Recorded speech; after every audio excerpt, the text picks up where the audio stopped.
Hello everyone and welcome to my channel. এখন আমি IC814 the Kandahar hijack এই web সিরিজটা নিয়ে কথা বলবো, যেটা নেটফ্লিক্সে আমি দেখলাম। এই সিরিজটা তো প্রথমে আমি মেকার্সদেরকে থ্যাঙ্কস বলবো যে এই সিরিজটাকে সিনেমা আকারে না নিয়ে এসে সিরিজের আকারে নিয়ে এসেছেন। সেটা তো হচ্ছে 1 নম্বর পয়েন্ট। আর 2 নম্বর পয়েন্ট হচ্ছে ভীষণ ওয়েল রিসার্চড এই সিরিজটা। এই সিরিজটাতে আর যে ঘটনা ঘটছে তার সঙ্গে সঙ্গে রিয়েল ফুটেজ গুলোকে এক করে দিয়ে সেগুলো দেখানো, এটা আমার খুব ভালো লেগেছে। মানে মানে ক্লোজ টু, মানে ওই সিচুয়েশনের সঙ্গে ক্লোজ টু, মানে দ্যাট এরকমই আর কি হয়েছে। মানে আপনারা রিয়েল ফুটেজটা যখন দেখতে পাবেন, মানে সেই সময়টাকে তুলে ধরা। ঘটনাটা তো হয়েছে 1999 সালে 24শে ডিসেম্বর থেকে 31শে ডিসেম্বর, এই 8 দিন। 8 দিনে ওই ফ্লাইটের প্যাসেঞ্জারদের জীবনটা, মানে তারা পরবর্তীকালে যখন আহ, ভারতে যখন মিডিয়ার কাছে যারা তখন মানে বলে যে একটা সাইকোলজিক্যাল ট্রমাতে তারা ছিল ওই 8 দিন, মানে যে কোনো সময় তাদের মৃত্যু হতে পারে। এবং এখানে মুখ্য চরিত্রে যারা যারা অভিনয় করেছেন: বিজয় বর্মা, অনুপম ত্রিপাঠী, হ্যারি পারমার, অরবিন্দ স্বামী, আদিত্য শ্রীবাস্তব, নাসরুদ্দিন শাহ, দিয়া মির্জা, অমৃতা পুরী, পত্রলেখা সহ আরো অনেকে। কিন্তু এখানে একটা জিনিস হচ্ছে বলার, সেটা হচ্ছে যে এর মধ্যে মুখ্য চরিত্র যে যারা আছেন তারা হচ্ছেন যে বিজয় বর্মা, অনুপম ত্রিপাঠী, হ্যারি পারমার, পত্রলেখা। এদের চরিত্রগুলো হচ্ছে মেইন সেন্ট্রাল ক্যারেক্টার। কারণ ফ্লাইটের ভেতরে যেহেতু হচ্ছে বিজয় বর্মা পাইলট হয়েছে, আহ, পত্রলেখা এয়ার হোস্টেস, তো তাদের ভূমিকাটা তো বেশ বেশি থাকবে। হ্যারি পারমার হচ্ছে টেররিস্টদের মধ্যে যিনি হেড, যাকে ডক্টর বলা হচ্ছে সে। অনুপম ত্রিপাঠীর চরিত্রটা, মানে তার যে চরিত্রটা, এটা একটু fishy character in the sense কি, এই ফ্লাইটটা কিন্তু উড়েছিল নেপালের কাঠমান্ডু থেকে। কাঠমান্ডু থেকে যখন উড়েছিল, এটা বলা হয় যে এই ফ্লাইটের নিচে কিছু বিস্ফোরক জিনিসপত্র ছিল। এবার সেটা এলো কোথা থেকে, সেটা কিভাবে হলো, কি তদন্ত হচ্ছে, এই এই জায়গাটা কিন্তু ওই অনুপম ত্রিপাঠীর যে চরিত্রটা, সেই চরিত্রটা ওই জায়গাটায় ছিল।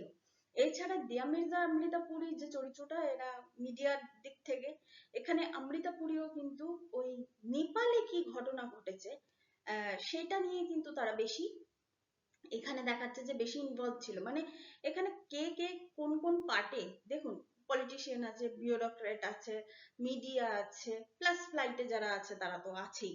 তো এই সমস্ত দিকগুলোকেই কিন্তু এখানে দেখানো হয়েছে, এবং সেই জন্য কিন্তু এটা সিরিজের আকারে দেখানো হয়েছে।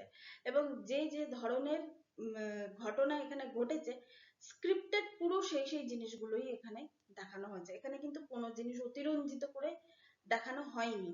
এই যে অত্যধিক ড্রামার ওভারডোজ, এইসব জিনিসগুলো কিন্তু এখানে সত্যি কথা বলতে দেখানো হয়নি। এই এই জিনিসটা কিন্তু আমার খুব ভালো লেগেছে। এই সিরিজটার ক্ষেত্রে খুব কম্প্যাক্ট রেখেছে।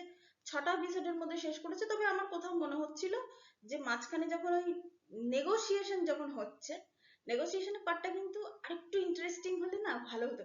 যদিও আরেকটু ইন্টারেস্টিং করতে গেলে তাহলে হয়তো রাইটারকে এক্সট্রা কিছু হয়তো ইনপুট দিতে হতো। কিন্তু তারা হয়তো, মেকার্সরা হয়তো সেটা চাননি, যে যেটা হয়েছে সেটাই আর কি দেখানো।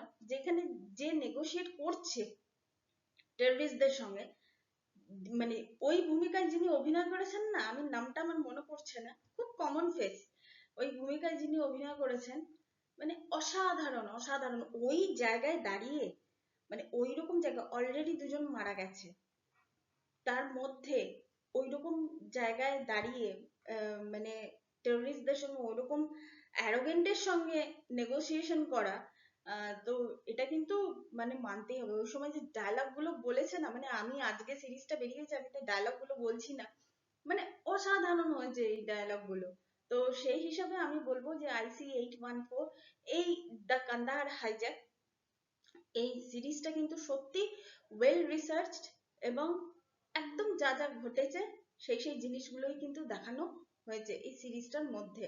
আমার এই জন্য এই সিরিজটাকে বেশ ভালো লেগেছে। এটা অনেকটা কি স্টাইলে করতে গেছে বলুন তো, ব্রিটিশরা ডকু ড্রামা যেরকম ধরনের করে, ঐতিহাসিক কিছু দেখাতে গেলে ডকু ড্রামা আমাদের সামনে নিয়ে আসে। তো সেই ধরনের কিন্তু কাজ এরা কিন্তু করতে গেছে। তো আহ, আপনি আমি তো এখানে হাইলি রেকমেন্ড করবো যে এই সিরিজটাকে আপনারা দেখুন।